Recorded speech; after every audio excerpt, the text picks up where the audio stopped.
নমস্কাৰ প্ৰিয় বন্ধু বান্ধৱীসকল পূজা ঘৰ বা প্ৰাৰ্থনা গৃহত এইকেইটা বস্তু একেবাৰে নাৰাখিব আপোনাৰ ঘৰৰ য'ত পূজা প্ৰাৰ্থনা কৰে অৰ্থাৎ গোসাঁই ঘৰত এইকেইটা বস্তু কেতিয়াও নাৰাখিব পূজা ঘৰ বা প্ৰাৰ্থনা গৃহত যদি এইকেইটা বস্তু থাকে তেনে ঘৰলৈ মহা অশান্তি আহি বিভিন্ন ক্ষেত্ৰত ঘৰখনত অপশক্তিৰ প্ৰৱেশ হৈ অমংগল হৈ ঘৰত ধনৰ নাটনিৰ দৰে সমস্যা হৈ ঘৰখনৰ বাবে দৰিদ্ৰতা অহাৰ লগতে ঘৰখনৰ সদস্যসকলৰ জীৱনলৈ দুৰ্ভাগ্য নামি আহিব পাৰে আজিৰ ভিডিঅ'ত আমি আপোনাক জনাম য'ত ভগৱানক পূজা প্ৰাৰ্থনা কৰে অৰ্থাৎ আপোনাৰ ঘৰৰ গোসাঁই ঘৰত কোন কেইটা বস্তু ৰাখিব নালাগে কি বস্তু ৰাখিলে ভগৱান বিতুষ্ট হয় ফলত ঘৰলৈ অশুভ সংকেত আহি আকস্মিক বিপদ বিঘিনিৰ সন্মুখীন হ'বলগীয়া হয় লগতে পূজা বা গোসাঁই ঘৰত কি বস্তু ৰাখিব পাৰিলে ঘৰখনৰ বাবে অতি মংগল হয় ভগৱানৰ কৃপাত সেইখন ঘৰত শুভ দিনৰ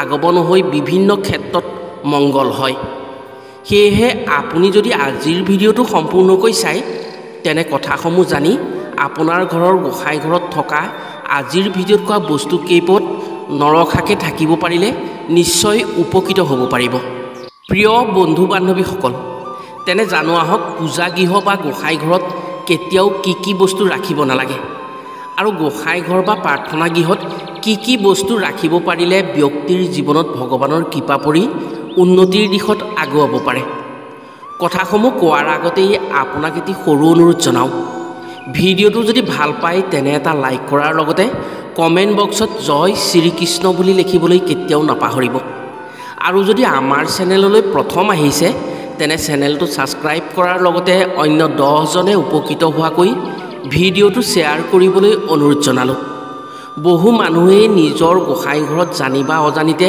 কিছুমান বস্তু ৰাখে আচলতে গোসাঁই ঘৰ বা পূজা ঘৰ হৈছে মাথো ভগৱানৰ বাবে পূজা প্ৰাৰ্থনা কৰাৰ স্থান তাত শুভ অশুভ সকলো বস্তু ৰখাটো একেবাৰে ভুল কথা বহুতৰ ঘৰত ভগৱানক শুদ্ধ নিয়মত পূজা প্ৰাৰ্থনা বা ভক্তি কৰাৰ পাছতো সেইখন ঘৰত দুখ দৰিদ্ৰতা অশান্তি অপায় অমংগল বেমাৰ ব্যাধি হৈ বিভিন্ন সময়ত ঘৰখনত অশান্তি হৈ থাকে এইবোৰ কিয় হয় জানেনে যদি সূক্ষ্মভাৱে চোৱা হয় ইয়াৰ কাৰণ পূজা গৃহত বা গোসাঁই ঘৰত হৈ থকা কিছুমান ভুলৰ বাবেই এনেবোৰ ঘটনা হৈ থাকে আপুনি যদি নিজৰ ঘৰখনত সুখ সমৃদ্ধি কামনা কৰে তেনে কেইটামান বস্তু পূজা গৃহ বা গোসাঁই ঘৰত বা প্ৰাৰ্থনা গৃহত কেতিয়াও নাৰাখিব য'ত আপুনি ভগৱানক পূজা প্ৰাৰ্থনা কৰে সেই স্থানত এইসমূহ বস্তু ৰাখিলে আপোনাৰ ঘৰলৈ বিপদ বিঘিনি আহিব বহু মানুহে তেওঁলোকে পূজা গৃহত পূজা প্ৰাৰ্থনা ঠিকমতেই কৰে কিন্তু যিমতে ভগৱানক পূজা প্ৰাৰ্থনা কৰে সেইমতে তেওঁলোকে ফল পাবলৈ সক্ষম নহয় কাৰণ তেওঁলোকৰ পূজা গৃহত বা প্ৰাৰ্থনা গৃহত হৈ থকা কিছুমান সৰু ভুলৰ বাবেই তেওঁলোকৰ ভাগ্যৰ দুৱাৰ মুকলি হোৱা বন্ধ হৈ পৰে আৰু তেওঁলোকৰ ঘৰত বিভিন্ন অপায় অমংগল আহি বেমাৰ ব্যাধিয়ে দেখা দিয়ে আপোনাৰ ঘৰতো যদি এনেসমূহ বস্তু আপোনাৰ গোসাঁই ঘৰত বা পূজা গৃহত আছে তেনে আজিয়েই ঘৰৰ পৰা বাহিৰ কৰক নহ'লে আপোনাৰ ঘৰলৈ অমংগল আহি মহা অশান্তি হ'ব পাৰে আৰু এনে কিছুমান বস্তু সদায় আপোনাৰ পূজাৰ ঘৰত ৰখাটো আৱশ্যক যিসমূহ বস্তু আপুনি ৰাখিব পাৰিলে আপোনাৰ ঘৰলৈ যোগাত্মক শক্তিৰ প্ৰৱেশ হ'ব আৰু ভগৱানৰ কৃপা পাব যাৰ ফলত আপোনাৰ যিকোনো ক্ষেত্ৰত সফলতা আহিব আৰু ঘৰখনলৈ সুখ শান্তিয়ে আহি আপোনাৰ ঘৰখনত সমৃদ্ধিৰে ভৰি পৰিব প্ৰিয় বন্ধু বান্ধৱীসকল তেনে প্ৰথমে জানো আহক পূজা গৃহত বা গোসাঁই ঘৰত কোন কেইটা বস্তু ৰাখিব পাৰিলে এখন ঘৰলৈ সুখ সমৃদ্ধিৰে ভৰি পৰে যদি আপোনাৰ ঘৰৰ পূজা গৃহত এই কেইপদ বস্তু ৰাখিব পাৰে বা আপোনাৰ গোসাঁই ঘৰত এইকেইটা কাম দৈনন্দিন কৰিব পাৰে তেনে আপোনাৰ ঘৰলৈ ভগৱানৰ পৰম কৃপা পৰিব আৰু আপোনাৰ ঘৰখনত সুখ সমৃদ্ধিৰে ভৰি পৰিব লগতে আপোনাৰ ঘৰখনৰ সদস্যসকলৰ ভাগ্যৰ দুৱাৰ মুকলি হৈ যিকোনো ক্ষেত্ৰত সফলতা আহি যাব আপুনি নিশ্চয় দেখিছে কিছু লোকৰ ঘৰত পূজা প্ৰাৰ্থনা নিয়মিতভাৱে কৰি তেওঁলোকৰ ভাগ্যৰ উদয় হোৱাত সহায় হয় তেওঁলোকে যি কাম কৰিলেও সফলতা পায় আৰু তেওঁলোকৰ জয়ময় হয় দৈনন্দিন ভগৱানৰ নামত পূজা গৃহত যিখিনি নিত্য নৈতিক কৰ্ম কৰিব লাগে সেইখিনি কৰাৰ ফলত আৰু যিসমূহ বস্তু ভগৱানৰ গৃহত থ'ব লাগে সেইখিনি থোৱাৰ ফলত তেওঁলোকৰ ওপৰত ভগৱানৰ পৰম কৃপা পৰে আৰু তেওঁলোকৰ ভাগ্যলৈ সৌভাগ্য নামি আহে। 1 নম্বৰতে হৈছে সকলোৰে ঘৰত হয়তো সৰুকৈ হ'লেও এটা পূজাঘৰ বা গোসাঁই ঘৰ আছে। পূজাগৃহত ভগৱানক পূজা প্ৰাৰ্থনা কৰা হয়। পুৱা গধূলি ভগৱানক ধূপ বন্তি জ্বলাই ভগৱানৰ গুণানুকীৰ্তন কৰা হয়। পূজাঘৰত মাটিৰ চাকি থকাটো একেবাৰে শুভ। যদি মাটিৰ চাকি নাথাকে তেনে কোনো ধাতুৰ চাকি ব্যৱহাৰ কৰিব লাগে। আপোনাৰ ঘৰৰ গোসাঁই ঘৰত মাটি চাকি ব্যৱহাৰ কৰিব পাৰিলে আপুনি ভগৱানৰ কৃপা নিশ্চয় পাব। শাস্ত্ৰ অনুসৰি মাটিৰ চাকিত যদি বন্তি জ্বলাই পূজা প্ৰাৰ্থনা কৰা হয় তেনে সোনকালে সুফল পোৱা যায়। সেয়েহে পূজাগৃহত বা গোসাঁই ঘৰত মাটি চাকি থকাটো একেবাৰে মংগলজনক হয়। আপোনাৰ ঘৰতো গোসাঁই ঘৰত এটা মাটিৰ চাকি ৰাখিবলৈ চেষ্টা কৰিব। 2 নম্বৰতে হৈছে মংগল কলহ। শাস্ত্ৰ অনুসৰি পূজাঘৰ বা গোসাঁই ঘৰত মংগল কলহ থকাটো অত্যন্ত দৰকাৰ। মংগল কলহ হৈছে ঘৰখনৰ সুখ সমৃদ্ধিৰ প্ৰতীক। গোসাঁই ঘৰত সেন্দুৰেৰে স্বস্তিক চিহ্ন বনাই তাত মংগল কলহ ৰাখিব পাৰিলে ঘৰলৈ সদায় শুভ শক্তিৰ আগমন হয়। ইয়াৰ উপৰিও স্বস্তিক চিহ্ন গোসাঁই ঘৰৰ দুৱাৰৰ বাহিৰ ফালে অংকন কৰি ৰাখিব লাগে আৰু এনে কাৰ্যৰ দ্বাৰা ভগৱানৰ পৰম কৃপা পায় সেইখন ঘৰে। 3 নম্বৰতে হৈছে মন্দিৰত ঘণ্টা থকাটো অত্যন্ত শুভ। যাৰ ঘৰৰ মন্দিৰত ঘণ্টা ধ্বনি হয় সেই ঘৰত অপশক্তিয়ে প্ৰৱেশ কৰিব নোৱাৰে। ইয়াৰ উপৰিও পূজাগৃহত বা গোসাঁই ঘৰত শংখ থকাটো অতি শুভ। যিখন ঘৰত শংখ থাকে সেইখন ঘৰত মা লক্ষ্মীৰ পৰম কৃপা থাকে। যিখন ঘৰত গোসাঁই ঘৰত পুৱা গধূলি শংখধ্বনি হয় সেইখন ঘৰত ভগৱানৰ শক্তিয়ে বিৰাজ কৰে আৰু সেইখন ঘৰত ভগৱানৰ কৃপা সদায় থাকে।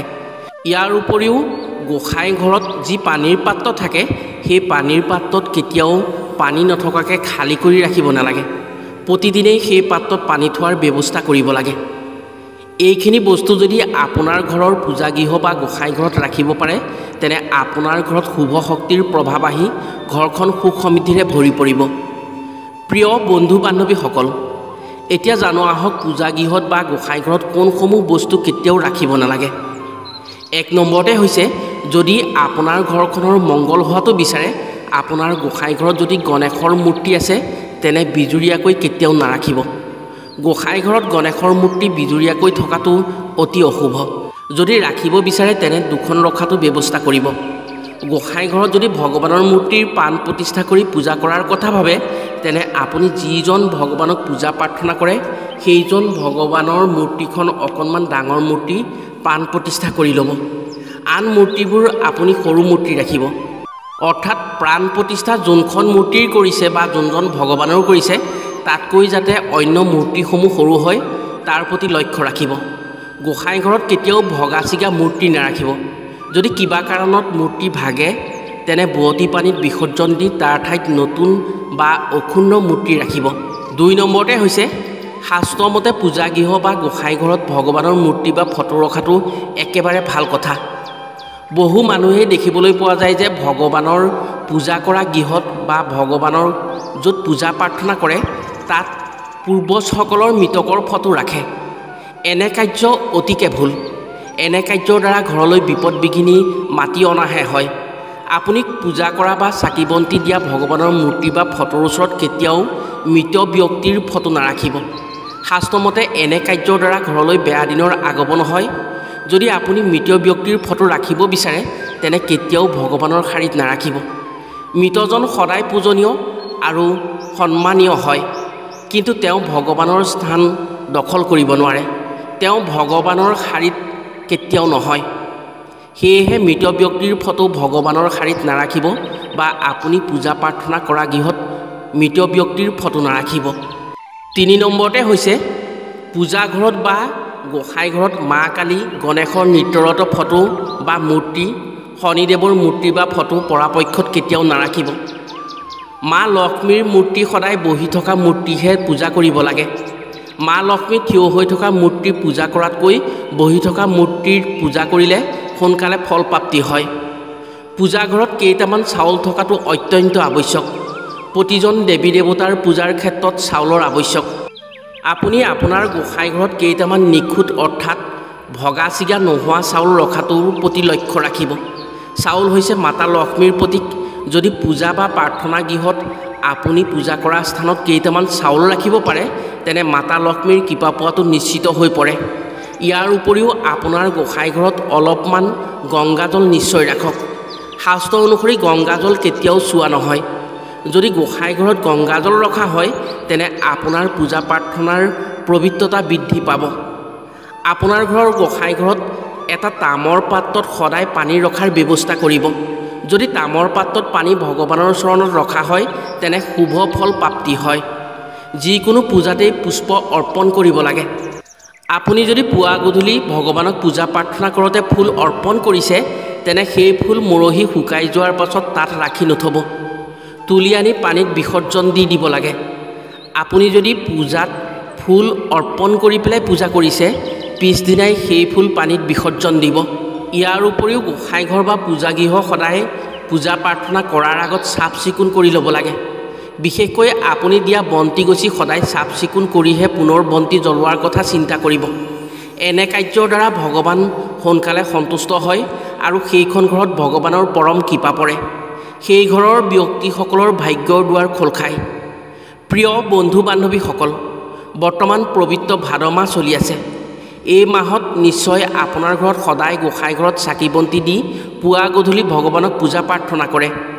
আজিৰ ভিডিঅ'ত কোৱা কামসমূহ যদি আপুনি পূজা প্ৰাৰ্থনা কৰা বা পুৱা গধূলি ধূপ বন্তি জ্বলাওঁতে কৰিব পাৰে তেনে নিশ্চয় সুফল পাবলৈ সক্ষম হ'ব। আশা কৰিছোঁ আজিৰ ভিডিঅ'ত কোৱা কামসমূহ কৰি নিশ্চয় উপকৃত হ'ব পাৰিব। আজিলৈ ভিডিঅ'টো ইমানতে সামৰিছোঁ। পুনৰ অন্য এটি ভিডিঅ'ৰ জৰিয়তে লগ পোৱাৰ প্ৰতিশ্ৰুতিৰে আজিলৈ আহোঁ। সকলো ভালে থাকক, সুস্থ থাকক। ধন্যবাদ।